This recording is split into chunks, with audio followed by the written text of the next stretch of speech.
안녕하세요. 오늘은 0701 정통국어에서 3강 그림엽서, 이건 수필 3강인데요. 그림엽서에 대해서 우리 한번 다뤄보고 그 다음에 문제까지 풀어보는 시간 한번 가져보려고 해요.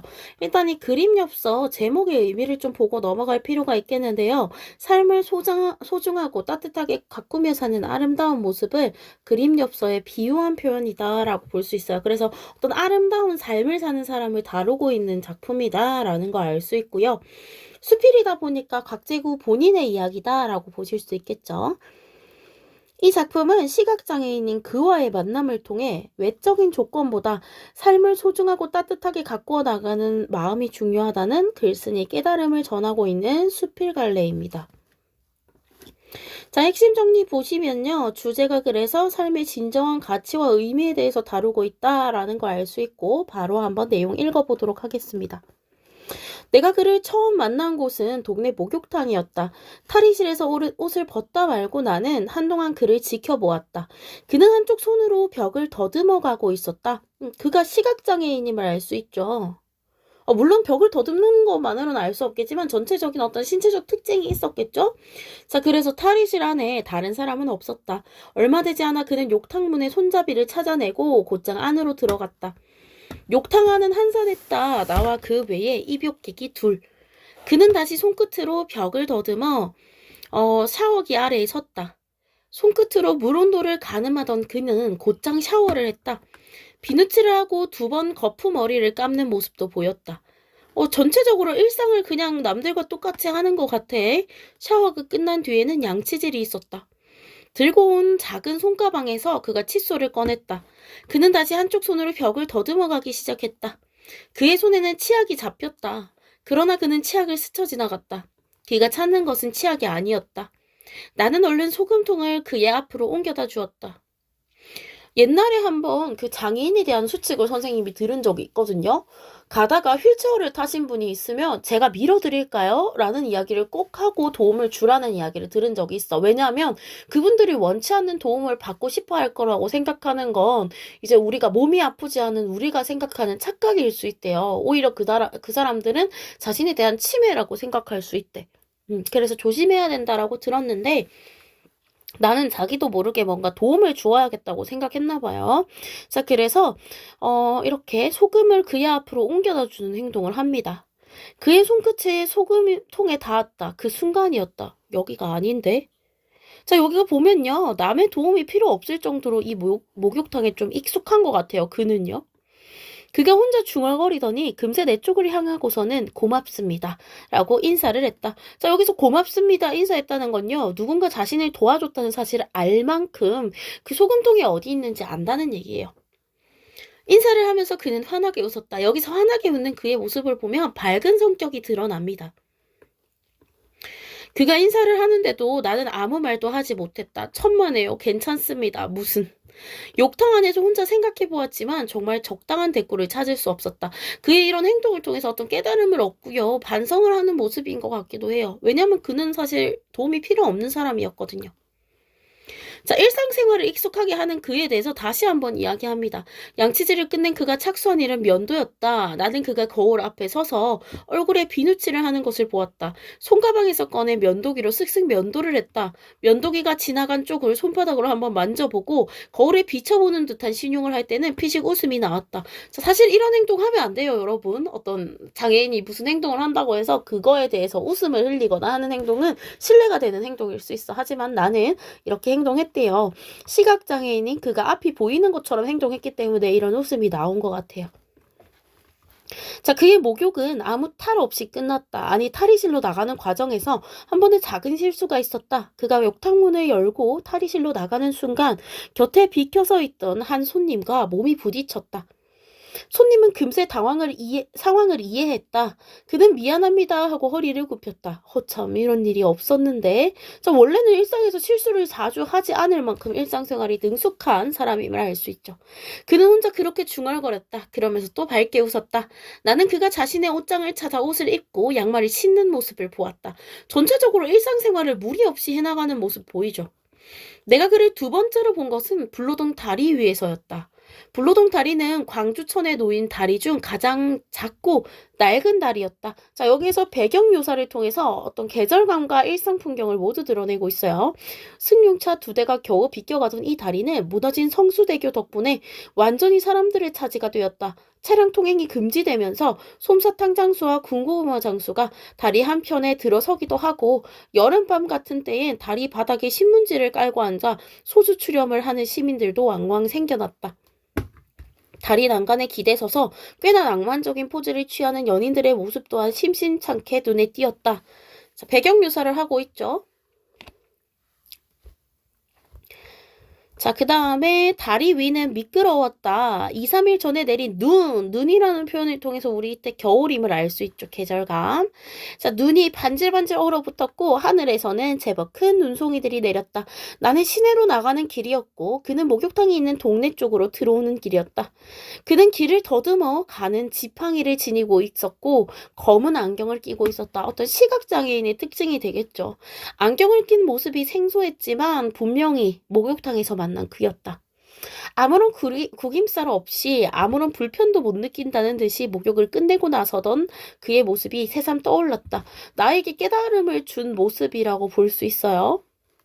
첫 번째 모습이었죠. 이날 빙판길을 조심조심 걸어오던 그는 내게 또 하나의 눈여겨볼 얘기거리를 건네주었다. 그의 가슴 한쪽에 꽃다발이 하나를 안겨 있었다. 프리지어였다. 회색빛의 도시와 노란빛의 꽃다발이 싱싱하게 어울렸다. 색채 대비를 사용하죠. 삭막한 도시의 이미지와 따뜻하고 생동감 있는 이미지의 꽃다발이 조화를 이루고 있는 모습을 보여줘. 자, 나는 목욕탕에서 만난 사이니까 말을 건 것 같아요. 참 예쁜 꽃이네요. 인사 겸 내가 그렇게 말했을 때 그는 여전히 맑게 웃었다. 집사람이 좋아해요. 집사람? 나는 조금 놀랐던 것 같다. 그에게 집사람이 있으리라는 생각 같은 건 해보지 않았다. 편견이 있는 사람인 것 같아요. 나가 장애인에 대한 편견을 갖고 있음이 드러나는 부분이에요. 나에게 깨달음을 준 모습 2번째가 되겠죠. 집사람이 있는 모습. 그는 블로동 다리를 건너서 목욕탕이 있는 쪽으로 곧장 걸어갔다. 나는 한동안 멈춰서서 꽃다발을 안고 가는 그의 뒷모습을 바라보았다. 며칠 뒤 작업실 창문으로 블로동 다리 쪽을 바라보던 나는 또 한 장의 그림 엽서를 보았다. 그림 엽서는요, 이 부부의 모습이 아름다워 보여서 감동을 받은 거야. 그런 걸 비유적으로 표현한 거죠. 2사람이 다리를 건너 동네 쪽으로 오고 있었다. 지팡이로 앞길을 더듬고 오는 친구는 분명히 그였다. 한 사람은 그의 팔짱을 끼고 있었는데 여자였다. 검은 안경을 낀 여자는 완전히 그에게 몸을 의지하고 있었다. 그의 아내 역시 시각장애인이었습니다. 깨달음을 준 모습 3번째가 되겠죠. 아내가 있다고 생각했을 때 시각장애인이라고는 생각하지 않았던 것 같아. 그가 집사람이 좋아해요 라고 말했을 때 나는 조금 움찔했지만 이번에는 가슴이 먹먹했다. 이렇게 시각장애인임에도 불구하고 서로 의지하며 살아가는 모습에 감동을 받은 것 같아요. 그에게 집사람이 있으리라고 생각을 못했지만 그 집사람이 또한 앞을 보지 못하리라는 생각은 전혀 하지 못했다. 둘은 길을 더듬어 목욕탕 앞길에서 왼쪽 길로 사라졌다. 다방들이 늘어서 있는 골목길, 그가 가슴에 안고 오던 프리지어 꽃다발이 골목길의 입구에 싱싱하게 걸려있는 모습을 나는 보았다. 그가 지나간 길이 마치 꽃길인 것처럼 아름답게 살아가는 모습에 감동을 받았다라고 봅니다. 그래서 여기 밑에 나오는 부분은 비장애인 부부와 마찬가지로 일상생활을 하는 그와 아내의 모습을 나열하고 있는데요. 그 뒤로 가끔 그를 보았다. 동네 슈퍼에서 과일을 사 먹는 모습도 보았고 중국집에서 그와 프리지어를 닮은 그의 아내가 함께 우동을 먹는 모습도 보았다. 그가 목욕을 하러 오는 날이 화요일이라는 것도 곧 알게 되었다. 화요일 오후 2시쯤 나는 그를 만나러 동네 목욕탕으로 가곤 한다. 그의 사람 됨됨이를 좋아하게 된 것 같아요. 그가 능숙한 솜씨로 목욕을 끝내는 것을 조심스레 지켜보면서 나는 삶이란 그것을 가꿔갈 정직하고 따뜻한 능력이 있는 이에게만 주어지는 어떤 꽃다발 같은 것이라는 생각을 했다. 전체적으로 이 빨간색 부분이 주제의식을 잘 담고 있고요. 자신의 삶을 소중하고 따뜻하게 가꾸어가는 사람이야말로 삶의 축복, 선물, 가치 있는 삶, 이런 삶을 가질 수 있다라는 걸 이야기해주고 있습니다. 그래서 깨달음을 정리해보자면요. 첫 번째 만남에서는 일상생활을 능숙하게 하는 장애인의 모습에, 그리고 구김살 없는 성격에 놀랐고요. 2번째 만남은 그에게 아내가 있다는 사실에 놀랐고, 3번째 만남은 그가 시각장애인이 그의 아내가 시각장애인이 아닐 것이라고 생각한 편견에 대한 부끄러움을 이야기하면서 그렇게 서로 의지하고 살아가는 모습에 감동을 받음을 보여주고 있어요. 전체적으로 이 세 가지의 만남을 통해서 삶이란 그것을 갖고 오갈 정직하고 따뜻한 능력이 있는 이에게만 주어지는 축복이다라는 깨달음을 얻게 됩니다. 자, 여기까지 내용은 다 읽었고요. 그 내용에 대한 문제는 여러분들 풀고 나서 여기 해설본 보셔야겠죠. 지금 풀고 오는 걸 추천드릴게요. 자, 그러면 다 풀고 왔다고 믿고요. 뒤에 내용 해설 한번 해보도록 하겠습니다. 자, 윗글에서 알 수 있는 내용으로 적절하지 않은 것을 고르라고 했는데요. 그는 나가 간 목욕탕에 자주 왔었다라는 거 알 수 있죠. 원래도 자주 가는 목욕탕이었다라고 했어요. 나는 그가 목욕을 하는 광경을 지켜보았다 알 수 있고요. 치약 대신 소금을 사용한다는 것도 그래서 알 수 있었죠. 그와 부딪힌 손님은 대충 상황을 판단했다라고 했어요. 그렇기 때문에 맞는 거 되겠고 나는 그의 인사에 대꾸할 마음이 없었기 때문에 일부러 자리를 피했다가 아니라 자신의 편견이나 자신이 생각했던 것이 좀 부끄러웠겠죠. 그렇기 때문에 자리를 피했다라고 볼 수 있을 것 같아요. 대답할 말을 찾지 못해서. 그래서 정답은 5번이 틀렸죠? 기억에 대한 설명으로 가장 적절한 거.